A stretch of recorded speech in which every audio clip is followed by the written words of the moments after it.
Saya mimpi lagi, buang air di celana lagi. Saya sampai pegang di ujung sini penuh semua. Allah, astagfirullah. Ting ting ting ting. Iya, titik-titik di kaki bapak itu yang bapak kirim foto. Kalau udah gatal, gua tuh aliran darah. Kotoran itu pelambang pembersihan harta yang kita sendiri terkadang lupa. Hei, aku Badiam. Badiam dia. Bahasa Manado. Ini nyata mau dibunuh secara nyata dan tidak nyata. Allah.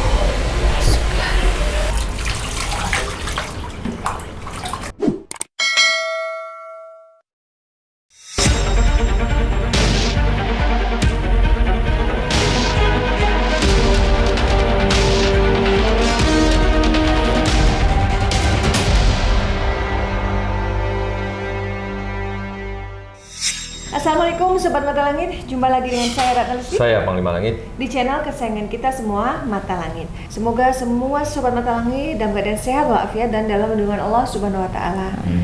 Nah, ini ada keluarga Bapak Andrea dan Ibu Tami dari Bekasi pengen berobat karena merasa gangguannya itu sudah masuk ke wilayah non medis. Karena sebelumnya medis ya Pak. Ini Bapak Andrea ini sudah mengalami sakit diabetes sudah 10 tahun. Tapi belakangan tambah lagi nih keluhannya asam lambung ya Pak. Gimana awal mulanya? Ceritakan Pak. Ya, pertamanya kita karena dari hasil pembicaraan dan pemeriksaan dokter lewat laboratorium apa, kita diindikasikan Diabetes? Ya. Dari 2013 ya? Tahun 2013. Seiring perjalanan waktu, kita pun karena hasilnya seperti itu, termasuk masuk medis, ya kita berobat pun lewat dokter dan rumah sakit. Cuman dari perjalanan 10 tahun itu, ya memang kalau misalnya diabetes, efeknya akan lari ke jantung, ke ginjal, paru-paru. Cuman dari selama itu kita berobat pun tidak ada perubahan dan sampai dari pihak dokter pun ada semacam gambaran keanehan gitu kan. Karena udah diobat ini, dari hasil lab kok bagus terus. Ketika kita tes gula pas berobat gitu dicek cuma 113, dokternya bilang kok bagus. Akhirnya dicoba tiap cek per 3 bulan HbA1c-nya, ternyata ketika dicek HbA1c-nya hanya sampai 4 poinnya. Padahal kalau misalnya dokter bilang itu kalau misalnya betul-betul diabetes itu bisa HbA1-nya sampai 13. Nah, itu Gak kan mungkin ya, itu kan secara angka, tapi secara keluhan apa? Badannya lemas atau gimana Pak? Yang saya rasakan juga seperti itu. Jadi misalnya kata dokter, Bapak kerja gimana? Saya normal aja. Karena waktu itu kita bekerja di lapangan di Jakarta itu saya naik roda 2 itu 120 kilo per hari muter itu.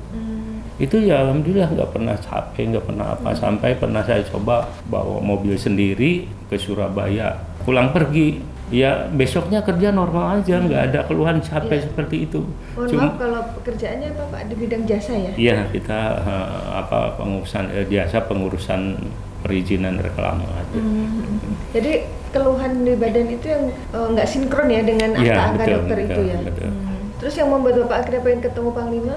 Jadi ya kita nggak mau istilah sudon sama orang. Cuma ya semua juga kan kalau di agama kita Islam ya semua kita serahkan sama Allah. Nah cuma saya tuh hanya ingin karena kita itu berhubungan dengan orang tuh banyak. Ada orang kita baik, orang itu baik, tapi belum tahu di belakangnya seperti apa. Jadi Bapak mencurigai bahwa ada gangguan di luar medis ya? Ya. Itu setelah apa? Katanya beberapa kali mimpi buruk ya? Ya setelah mimpi berulang-ulang karena waktu itu memang berapa tahun ya sebelum COVID dan sebelum ke Manado itu anak saya ini udah bilang, coba Bapak kita tuh bukannya mendahului tapi siapa tahu ikhtiar bisa menolong ya, ngajak ke Mata Langit. Tapi Bapak belum berkenan saat itu? Saat itu saya karena waktu itu pertama COVID nggak ada kegiatan sama sekali dan waktu keluar pun dibatasi kan, di perumahan ditutup semua akses keluar.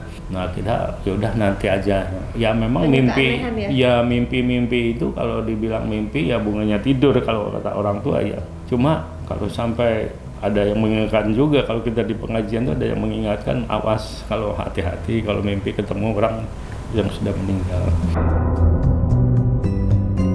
Jadi Bapak ditemuin orang yang sudah meninggal? Ya, pertama itu kejadiannya sampai 3 kali sebelum saya kena asam lambung. Itu pertama ditemui sama almarhum bapak sendiri. Itu ayahnya Bapak? Ya, itu masih ingat saya, bapak itu udah rapi pakai batik almarhum. Masih ngajak saya pergi kondangan. Cuma waktu itu saya bilang, nanti Pak tunggu sebentar, saya mau bersih-bersih dulu halaman. Ingat masih pakai, saya dijemput pakai mobil hardtop merah. Beberapa saat kemudian bapak saya dengan agak marah bilang, udah Bapak tinggal aja, kamu diajak kondangan aja gak mau, pergi aja. Lanjut. Mimpi yang pertama. Terus mimpi kedua, bapak mertua. Udah meninggal juga? Udah meninggal juga, sama juga itu pakai kereta. Ngajak pergi juga? Iya, ngajak pergi juga. Saya sama masih bersih-bersih ini, masih bersih-bersih halaman rumah gitu kan. Nah, cuma di situ yang aneh saya tuh bapak mertua ngajak kondangan juga, tapi pakai kereta kayak kereta kencana gitu. Kok bapak ini aneh ngajak kondangan pakai ini siapa gitu kan. Nah, yang terakhir akhirnya nggak jadi pergi Bapak? Enggak, dan terakhir bapak saya juga datang lagi. Nih, mimpinya. Cuman almarhum pakai baju serba putih, baju sama sarung kayaknya. Ya sama alasannya. Ngajak pergi juga? Ngajak pergi juga. Cuma waktu itu saya juga sama alasannya sama bersih-bersih, akhirnya pergi juga. Aduh kamu tiap diajak berangkat. Cuma waktu itu bilang nggak mau, belum mau, sebelum masih bapak marah terus jalan aja. Cuma nggak kelihatan pakai apanya. Nah setelah itu terus bulan kemarin saya juga baru pulang nengok anak karena sakit di Gorontalo gitu. Sebelum berangkat tuh saya mimpi buang air gitu kan di celana. Ini mimpi kok kayak gini gitu kan. Biasa kalau kata orang tua bikin kotak katanya di tanah gitu kan. Udah pagi-pagi pulang dari masjid saya bikin kotakan aja udah gitu. Maksudnya kotak untuk apa? Ya kurang tahu istilah orang tua tuh, kalau misal mimpi buang air seperti itu bikin kotak aja di tanah itu lubang sebagai itu ya sebagai tanda itu lubang buat pembuangan. Oh ya. Kayak sapi tank gitu. Ya buat kloset gitu lah. Ya. Terus? Nah kebetulan saya bersahabat sama seorang, tiba-tiba saya tuh di kolam renang, saya ingat saya lagi di kolam renang gitu. Suaminya bilang, Pak RT ajarin istri saya renang. Tahu-tahu si perempuan tuh langsung buka baju, memang nggak ada selembar kain pun, kelihatan semua jelas. Akhirnya kan saya nggak enak, saya belakang. Setelah saya menengok belakang, udah nggak ada semua. Bapak dipanggilnya Pak RT? Iya, udah di lingkungan Pak RT. Oh ya kan di lingkungan memang Pak RT ya? Ya betul. Itu satu minggu. Saya ketika di Gorontalo itu, saya mimpi lagi. Ketika nginep di sana? Iya. Dia mimpinya buang air di celana lagi. Oh. Nah udah pulang kemarin hari Selasa pagi sampai sini, malam Rebo itu kok mimpi lagi. Yang namanya buang air itu nggak umum gitu ya, karena saya pakai celana depan, saya sampai pegang di ujung sini penuh semua. Jadi kaitannya tetap dengan buang air? Iya, saya pegang sini tuh penuh semua mas, sampai sini penuh semua, sampai dibuang ke keluarga saya yang lewat ini. Astagfirullah, saya bilang bangun, karena saya biasa 2:30 tuh bangun saat gitu. Itu saya sampai di kamar mandi juga, ada apa sih saya bilang gitu kan. 2 hari baru cerita, saya mikir-mikir dari rentetan ini kok buang air terus, ada hal yang ganjil kok, suruh ngajalin orangnya kok tanpa busana sama. Iya, aneh mimpinya. Ya itu setelah itu terus ngobrol sama Mbak Silvi. Iya. Kembali lagi menganjurkan Bapak kemari. Iya, coba deh Pak, Bapak bukan apa-apa. Kalau toh memang itu memang semua kita serahkan ke Allah Subhanahu Wa Taala. Ya. Cuman kalau memang ini berarti urusannya ya kalau medis ya ke medis. Ya. Tapi kalau ini kan kalau misalnya memang itu taruhlah ada kiriman orang yang nggak senang, walau alam siapa yang kirim, ya biar mengatasi itunya lah, jangan sampai berulang-ulang terus kita diam aja. Makanya begitu kemarin pagi saya WA itu ada minta foto, astagfirullahaladzim, ada siluman ular. Saya kepikir lagi waktu saya sakit udah di Bekasi, ada yang nemuin ular itu, ularnya gede. Datang ke mimpi Bapak? Iya, mimpi saya itu urusi urusanmu sendiri, jangan ngurusi orang lain, apalagi urusan saya. Udah gitu aja. Itu saya juga kaget, astagfirullah. Ini dari mana gitu datang? Tapi saya inget-inget kok yang di Manado yang waktu saya mimpi itu. Nah itu maksudnya Bapak mimpinya kan di Bekasi? Iya, di Bekasi. Terus karena Bapak ingat di Manado itu pernah mimpi kayak gitu iya, juga? Iya, karena waktu setelah negur anak saya suruh bersihin itu, saya kan mimpi tuh. Ditemuin cuma ularnya cuma diem aja ngelihat saya, udah itu. Saya itu waktu sakit asam lambung tuh udah kayak mati aja. Udah lemes nggak bisa. Jadi orang-orang nengok saya itu pada nangis karena badan saya itu berangkat seperti ini 86 kilo, begitu pulang udah 68. Pulang dari Manado langsung drastis itu? Langsung 68 kilo. Padahal di sana berapa lama? Di sana pokoknya gak makan saya 8 hari. Sana 10 hari, berarti makannya 2 hari. Turunnya sedrastis itu? Habis sampai celana itu kalau bilang saya pakai sabuk, saya ikat rapi ya. Enggak. Baik, Panglima mungkin sudah saatnya dipantau apakah benar ada gangguan gaib di badan Bapak Andria ini? Ya, ini ada 2 arah saya lihat ya. Memang yang pertama dari arah rumah yang Bapak pernah perintahkan anaknya itu untuk membersihkan. Berarti ada salah satu sosok siluman ular di situ yang tidak terima, maka langsung dia datang dalam mimpi. Yang satu lagi ini dari arah orang lain gitu yang memang tidak suka sama Bapak, yang ingin melihat Bapak itu terpuruk, Bapak itu hancur, sakit-sakitan, tidak saya dan tidak disukai orang. Harapannya begitu ya, karena dari artian dari buang air seni yang cukup banyak itu kan, air seni itu kan najis ya. Jadi siapapun kan pasti nggak suka lah, jangankan terkena najis air seni, baunya saja pasti orang menghindar ya. Harapan yang membuat itu, yang menyihir itu Bapak dijauhin sama orang, tidak disenangi, habis itu hidup dalam kegelisahan, nggak tenang, sakit-sakitan. Nah, memang efek dari makhluk-makhluk di luar nalar itu, efeknya memang selalu yang terkena awal itu di lambung. Di lambung kita terasa kayak nggak enak gitu, kita bisa kehilangan daya fokus, bisa kehilangan selera makan, bisa pelupa. Jadi banyak efek-efek ciri-ciri orang yang terkena gangguan bangsa jin ya, terutama setan di badan tubuh kita gitu. Jadi Pak, itu mimpinya air seni atau air besar? Air besar. Oh, air besar. Oh, lebih parah lagi berarti. Oh ya Allah. Kalau gitu. Allah Akbar. Astagfirullah. Oke, Panglima sudah tarik makhluk untuk kita interogasi, Pak. Mari Pak, kita telisik nih akar permasalahannya dari mana. Ya Bu, cepetin.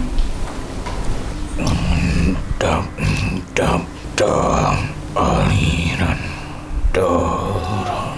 Maksudnya di dalam aliran darah tubuh Bapak, kalian bersemayam di aliran darahnya. Kamu dari mana? Jauh. Dari mana jauhnya? Kok bisa ngikutin saya, kenapa?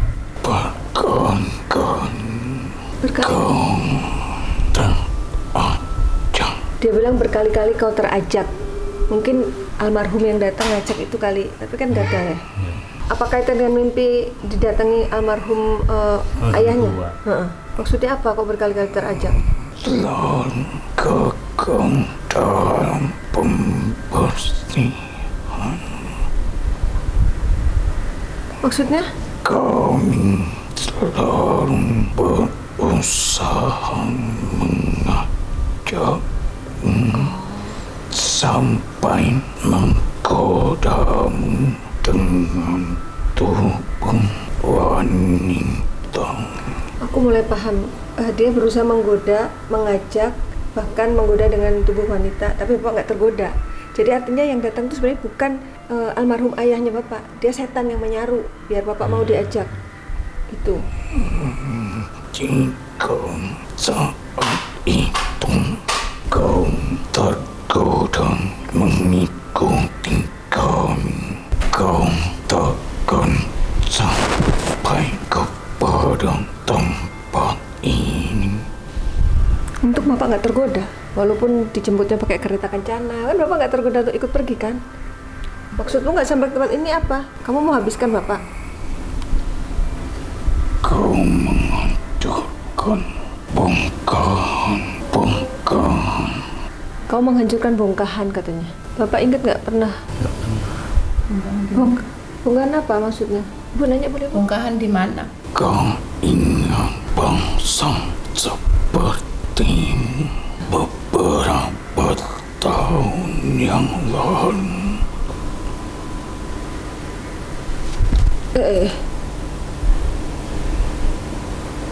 Oh, ganti makhluk rupanya.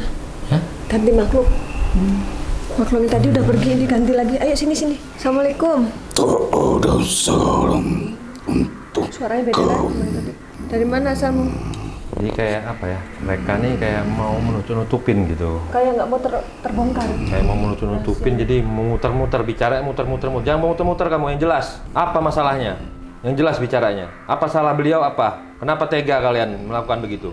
kau selalu membuat perputaran dalam tubuhmu. Maksudnya gimana? Bicara yang jelas. Perputaran apa? Pusing? Apa yang dirasakan Sempoyongan? Bapak? Atau gimana? Saya sering sakit kepala. Sempoyongan? Nah, itu. Kalau udah sakit kepala, saya belum minum Bodek Extra, belum. Rasanya kayak enak. muter gitu. Sakit di situ, kayak di sini. Iya. Itu kan tadi belum sempat diceritakan ya, Iya. sakit kepalanya ya. Lalu apa lagi yang kau lakukan? Apa itu? Hah? Terasa kebas dalam kakimu. Rasa kebas dalam kaki. Iya. Gimana Pak rasanya? Ya, kayak ini kalau di Kayak ini kapalan. kayak nggak nempel. Kayak Sakitnya kok tebel gitu. Atas perintah siapa kamu berbuat begitu? Yang Atas suruh perintah siapa? Manusia sama sepertimu. Iya, kamu Laki-laki. bersekutu dengan dia bersama. berarti yang disuruh Berbuat laki-laki. zolim. Apa Kenapa? niat dan tujuannya? Apakah ada kedekatan khusus antara beliau dengan orang yang tidak suka? Atau satu pekerjaan? Atau yang lainnya? Bisa kamu jelaskan? Mereka yang tak menyukaimu. Yang Di mana yang tidak suka itu di mana? Di tempat sekitar beliau tinggal atau di tempat pekerjaannya atau masalahnya apa? Coba jelaskan. Pria itu yang kini tak pernah lagi menghubungimu. Oh, berarti laki-laki Berarti itu pernah ada dekat. kedekatan. Ada lagi komunikasi. Sekarang nggak ada komunikasi, tapi dulunya dekat. Kaitannya Sebagai apa dengan apa Bapak? beliau dekat sama Bapak? Urusannya apa urusannya? Berapa tahun yang lalu kau ingat dengan sebuah nama. Siapa namanya?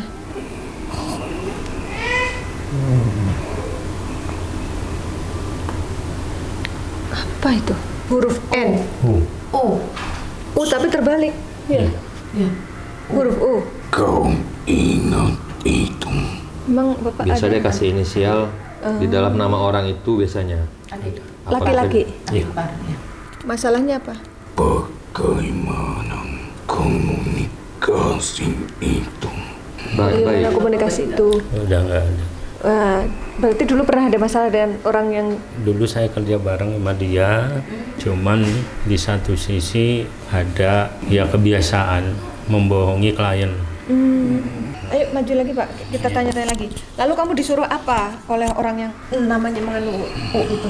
Kenapa masih sakit hati? Karena memang kamu punya salah? Sakit hati. Kaulah manusia yang mempunyai rasa sakit hati. Ya kamu disuruh mau, berarti sama dong. Kamu juga punya jiwa yang jahat. Jadi ini Balikan Godaan fakta. dan rayuan kami hari artinya kamu terlibat dalam membuat Zolim. sebuah kejahatan Ya. dan kamu sudah menzolimi. tugas dan pekerjaan Ya, kami pekerjaan setan saya tahu, menzolimi orang, menganiaya orang, menghasut orang. dan Membuat menghancurkan perikatan Persaudaraan. tali merusak tapi persaudaraan. Silaturahmi. Kamu bangga ya berhasil gitu membuat apa? Enggak, ini masalahnya kamu yang ada masalah. Kamu bangga kamu yang bermasalah, tapi malah kamu lagi yang menganiaya. Lantas kamu tidak terima, kamu mengirim-ngirim, begitu. Kenapa sampai Bapak mimpi berkali-kali buang kotoran? Kotoran itu yang merendam kakimu. Supaya apa kotoran itu merendam kakinya? Apa yang bikin itu kali Pak? Kulitnya rusak ya? Iya. Ting ting ting ting. Iya, titik-titik di kaki Bapak itu yang Bapak kirim itu. Kalau udah gatel, gua tuh sampai kemarin umroh itu lagi umroh juga, langsung gatel enggak. Nggak ketahan ya? Iya, kalau di gatel kan lecet. Makanya cuma saya lus-lus gini aja. Paling saya kasih yang panas-panas.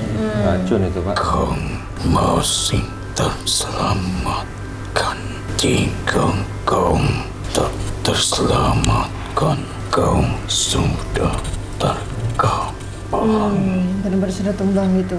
Apa yang membuat Bapak selamat? Berarti kamu bodoh, nggak sukses misimu. Kami membuat kau ketergantungan akan sesuatu. Minum obat terus-menerus ya Pak? Sekarang udah nggak kan? Udah enggak, obat dokter udah enggak sekarang. Kalau kamu disuruh sama orang itu yang inisialnya U, kenapa kamu masih mau aja? Sedangkan orang itu aja sudah sakit nggak berdaya. Orang sakit sekarang? Iya, dia udah cuci darah 3-4 jam. Lebih parah dari Bapak dong kalau udah cuci darah. Iya, iya parah dia mah udah harus. Mungkin alam semesta yang bekerja, dia menerima karmanya. Tapi makhluknya masih ada di Bapak Iya, selama makanya. belum ada yang bersihkan. Dia udah nggak bisa apa-apa. Karena semua akan termakan dan kembali.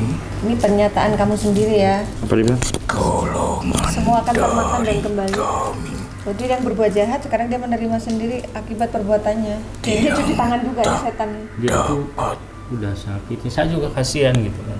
Jadi setan ini mau menang sendiri nih, nggak sana nggak sini. Kau Tanggung jawab sana tuh majikanmu sakit. tak kuat dalam doa. Alhamdulillah. Tahajud terus tiap hari, ngaji terus. Mungkin bagian dari kami akan tetap singgah dalam rumahmu. Tadi kan saya bilang, kok kamu gagal? Yang buat kamu gagal apa ya? Karena Bapak ibadahnya tekun. Yang terkuatlah yang bertahan dalam kehidupan. Kalau nggak dibantu sama ibadah Bapak, mungkin lebih parah dari ini kondisi Bapak gitu. Bangsa kami yang tak kuat kembali kepadanya, Kembali ke yang nyuruh. kembali kepada Sang Penuntun. Iya. Ya, Cuma Allah Akbar. Oke, kita mau menelisik lebih jauh. Kang Ima sudah tarik makhluk ke tubuh Ismi.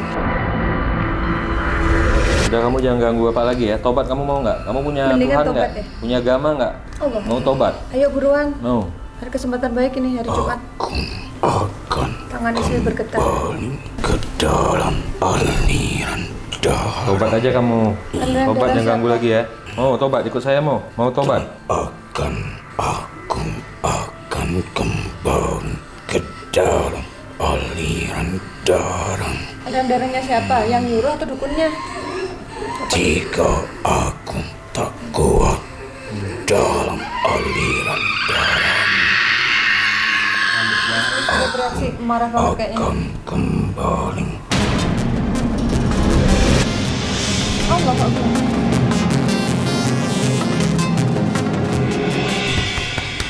Oke, Abi sudah dinetralisir sama Panglima. Kita akan lanjut menelisik lewat tubuh Ismi. Ayo Bu, menelik dari sini. Baca mantra deh. Bu, dekat lagi Bu, jangan takut Bu. Ya. Assalamualaikum. Waalaikumsalam warahmatullahi wabarakatuh. Punten sadayana jeng Iya. nuboga bumi di dieu. Untuk ya, Panglima Langit. Ini Nyai dari perairan ya? Dari mana? Sanes nyai ieu teh. Oh bukan, maaf. Bukan Nyai kata dia. bukan. Abah. Dekat lagi Bu, biar suaranya masuk. Enggak, kalau Ibu takut aku yang di situ deh. Maaf. Iru teu bisa dilepaskeun dina cai. Iya betul, air sumber Cai kehidupan. nu ngebersihkeun sagala-galana. Tubuh ge butuh cai. Ibadah butuh cai. Untuk wudhu. Boleh nggak bahasa Indonesia aja biar semua paham gitu? Gunawan. Gunawan. Iya. Gunawan nama siapa? Nah, Andrea Gunawan. Oh, nama Bapak Andrea Abah kalau Gunawan. panggil Gunawan. Abah, Berarti ini Gun. apanya Bapak? Abahnya. Gun. Iya, Bah. mohon. Ibu manggilnya apa? Segala penyakit itu dari Allah. Tapi perihal kehidupan yang terberat adalah ujian sesama manusia. Dan musuh terbesarmu adalah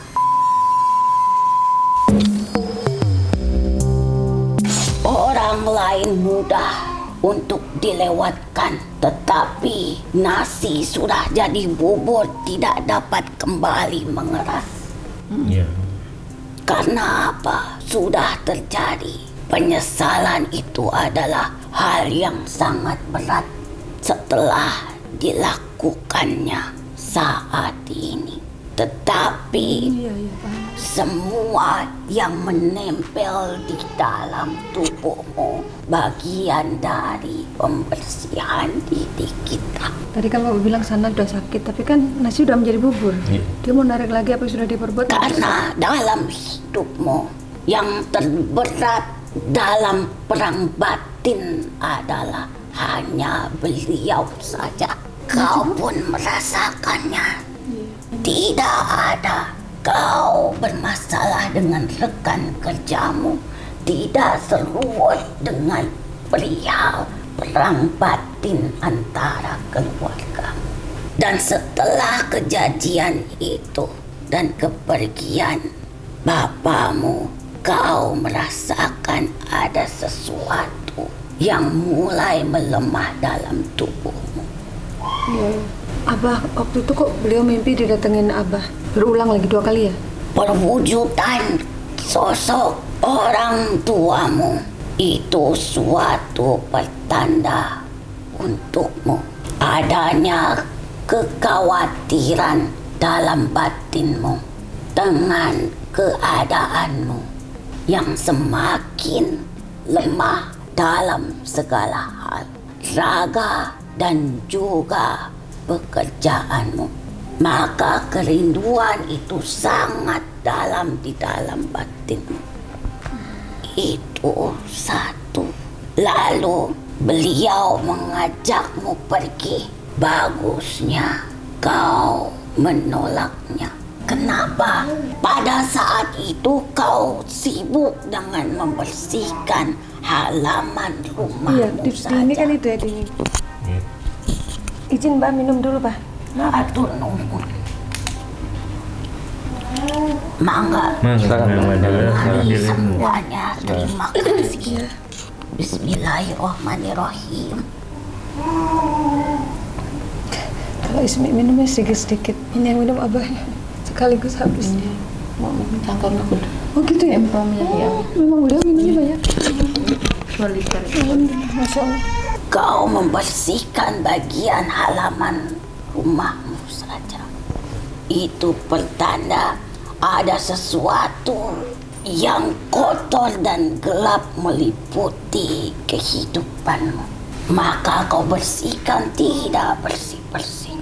Karena kau harus mulai dari dalam dirimu sendiri. Tapi kok berulang, Bah?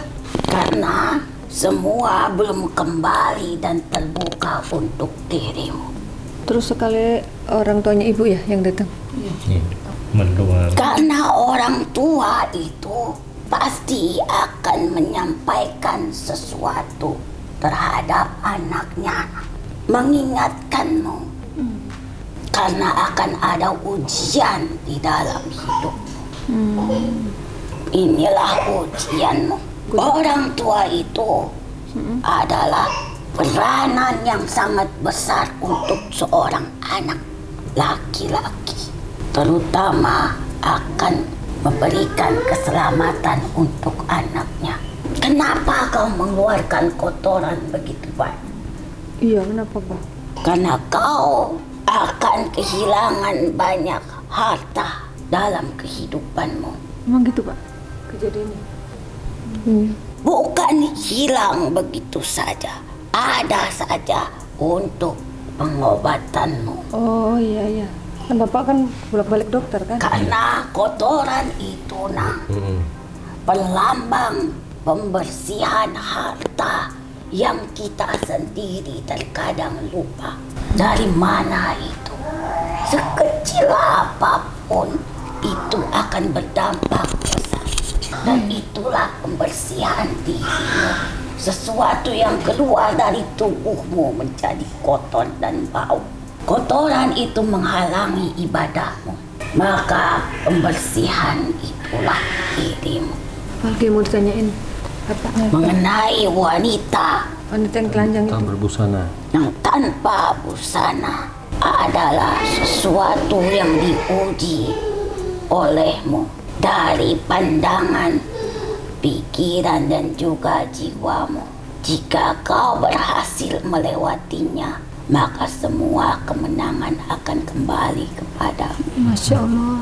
Pertama, ada orang tuamu yang sudah tiada mengajakmu pergi, tetapi kau sibuk membersihkan halaman rumahmu. Itu suatu kebenaran bahwasanya rumahmu adalah istanamu. Kebersihan adalah sebagian dari keimanan. Kalau rumahmu bersih, maka penghuninya pasti akan sehat dan juga aman. Karena kebersihan bagian dari keimanan. Kau beribadah pun harus bersih. Itu satu. Utamakan ibadah dalam hidup. Lalu bersihkan diri, rumahmu dan juga dirimu. Kedua, kau mengeluarkan harta-harta yang mungkin kau ada khilafan di balik semua itu oleh masa lalumu. Kau sendiri yang mengetahui tidak ada manusia yang selalu sempurna. Maka kotoran itu perlambang di mana kau sudah melepaskan nafsu duniawi. Ingat betapa kau kerja keras pada saat itu. Benarkah? Iya. Tidak ingat waktu dalam bekerja, bahkan untuk memenuhi kebutuhan jiwamu saja kau tunda. Ingatkah itu? Saat itu ya, sekarang udah enggak. Aku tidak mau mengatakan yang lebih dalam lagi. Mungkin kau paham atas apa yang diberitahukan. Iya, Mbak. Yang ketiga, sehebat-hebatnya laki-laki, pasti kelemahannya oleh wanita. Gunawan tahu maksud apa? Iya, Mbak. Tidak main-main. Ada wanita juga mengejarmu. Benar. Itu secara nyata bukan mimpi. Ayat tilu dina impina nu bermakna dalam hidup. Udah, jangan sibuk membersihkan halaman rumahmu saja.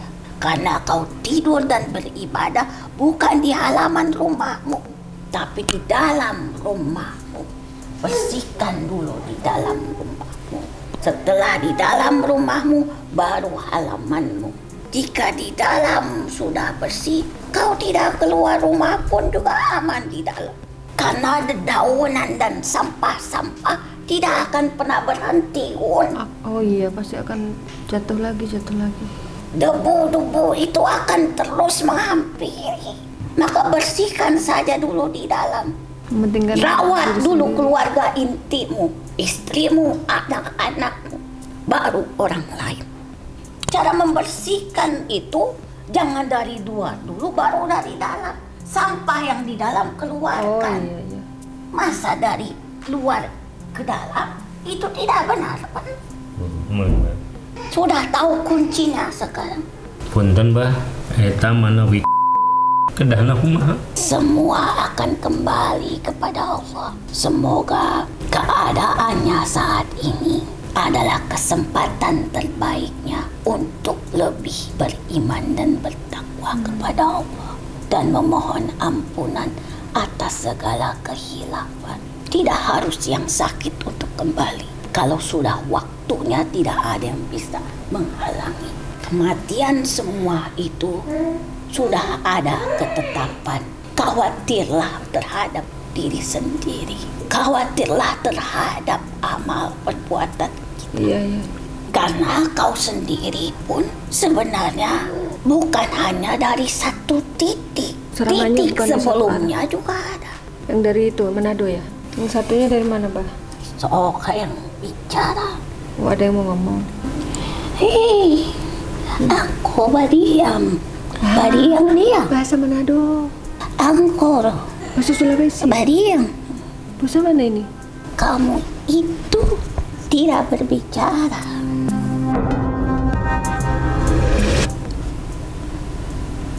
Sudah cukup. Siapa tadi, Bah? Bahasanya kurang bisa dipahami itu.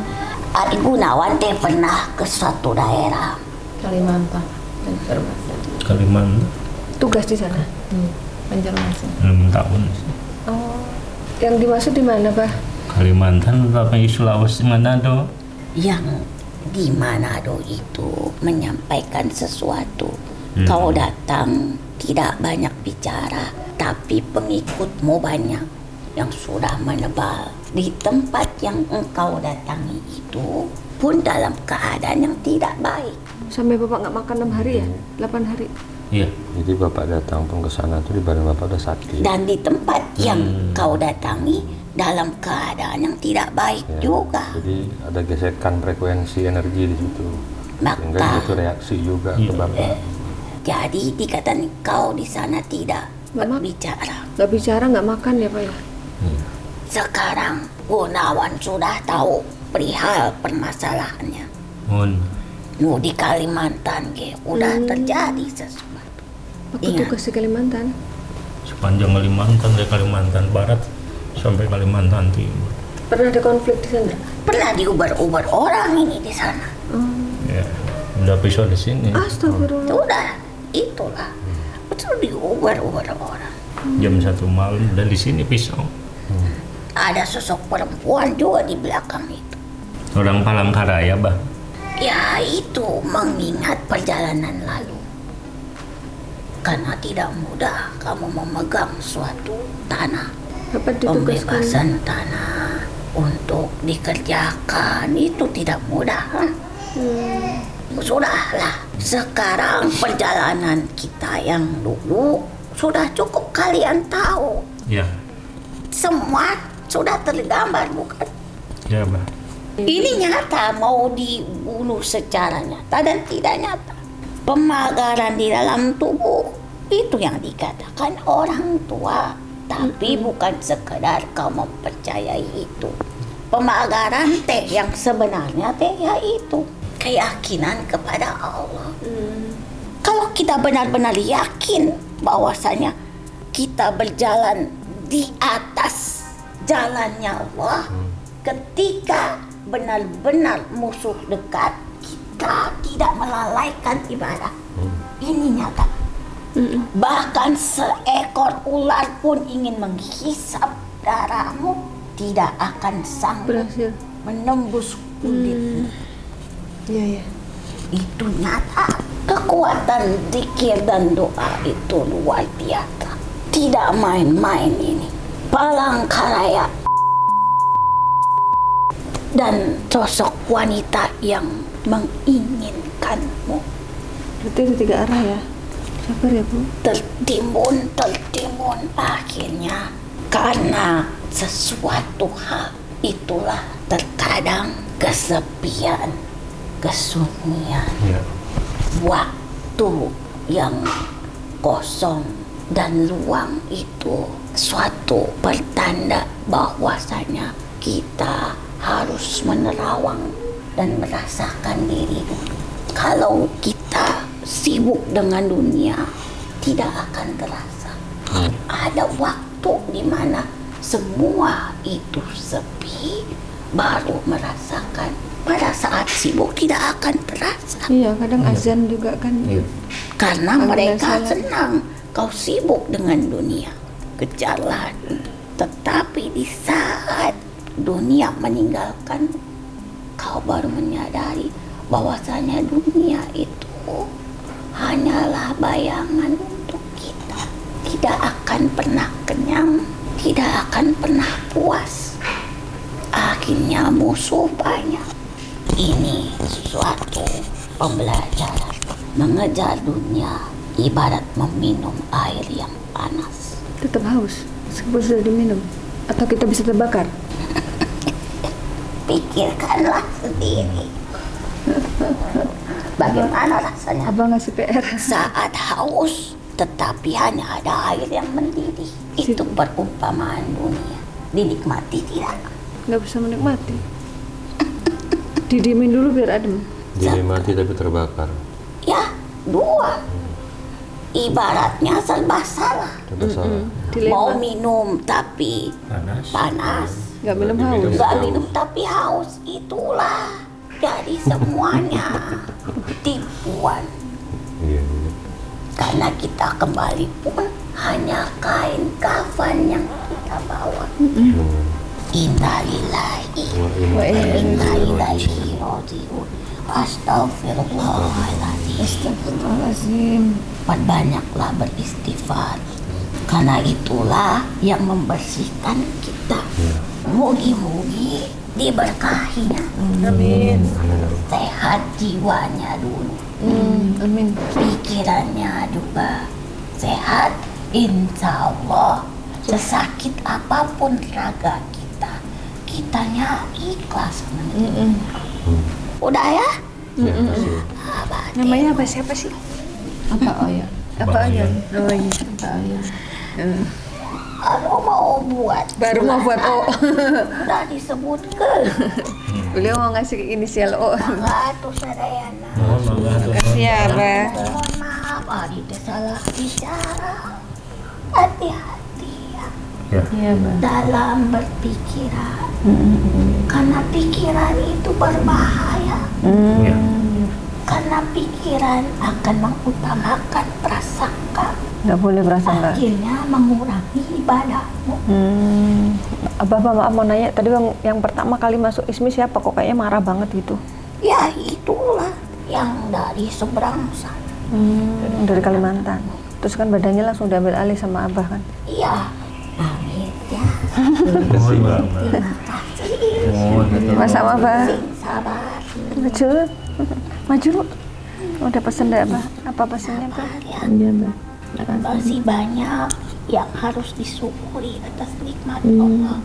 Kesulitan kita tidak seberapa dibanding kenikmatan yang Allah beri. Ya, saling mempererat, hindari salah paham. Sabar. Bah, yang ngajak kemari kan anaknya si Mbak Silvi. Mau ada pesan nggak buat Mbak Silvi? Ya, nanti disampaikan orang tuanya.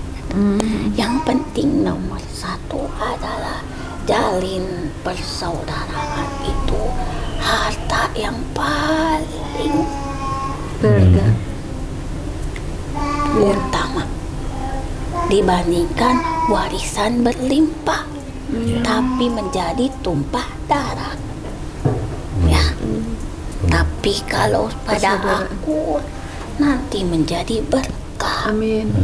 Ya, Ya. hatur nuhun sadaya. Ya, makasih Abah. Assalamualaikum Waalaikumsalam. warahmatullahi wabarakatuh. Waalaikumsalam.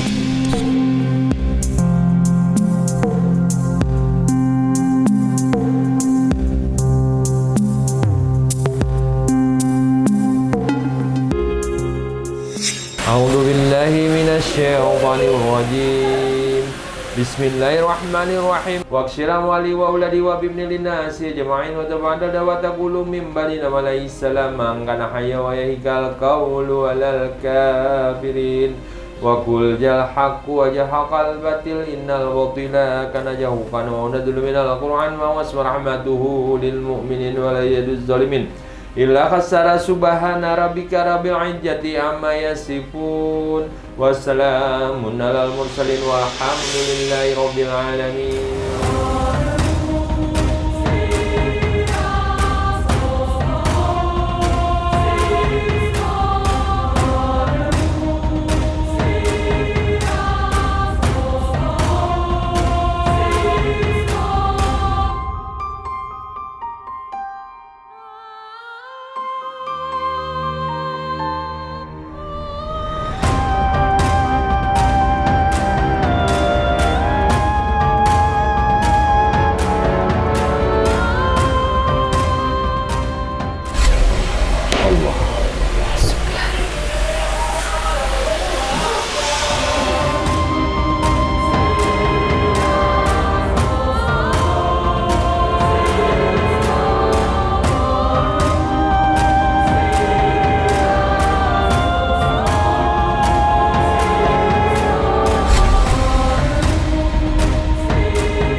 Bapak Andrea sudah diterapi, sudah mandi air doa, dan sudah mengungkap misteri yang ada dalam kehidupannya selama ini.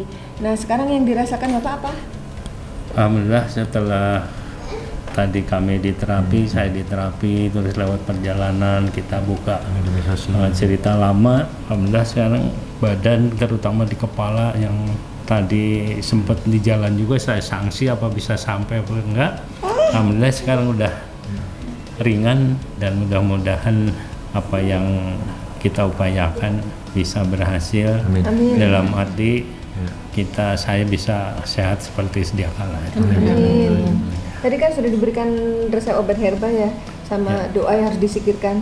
Insya Allah kalau itu nanti diamalkan dengan baik, itu akan jadi perisai Bapak nanti. Amin. Nah, kalau dari mediumisasi tadi, mana yang bagian yang paling menurut Bapak berkesan gitu dan mengena? Ya, yang paling berkesan adalah ketika sesuatu diungkap itu yang di luar, kadang-kadang menurut saya tadinya ya di luar nalar dan di luar logika gitu kan. Dan seakan-akan kita selama ini nggak percaya, memang kita wajib percaya kepada Allah, hanya kepada Allah, dan semua kita diserahkan kepada Allah. Tapi ini juga dalam upaya kita menyikap tabir apa yang sebetulnya yang kita alami, karena berdasarkan hasil analisa medis pun sudah istilahnya menyimpang gitu. Kalau memang itu dari medis sebetulnya penyakit A, itu mungkin apa yang dirasakan, apa yang dialami itu ada kaitannya. Tapi ketika penyakitnya A, tapi yang kita rasakan dan kita alami itu udah di Z misalnya. Iya.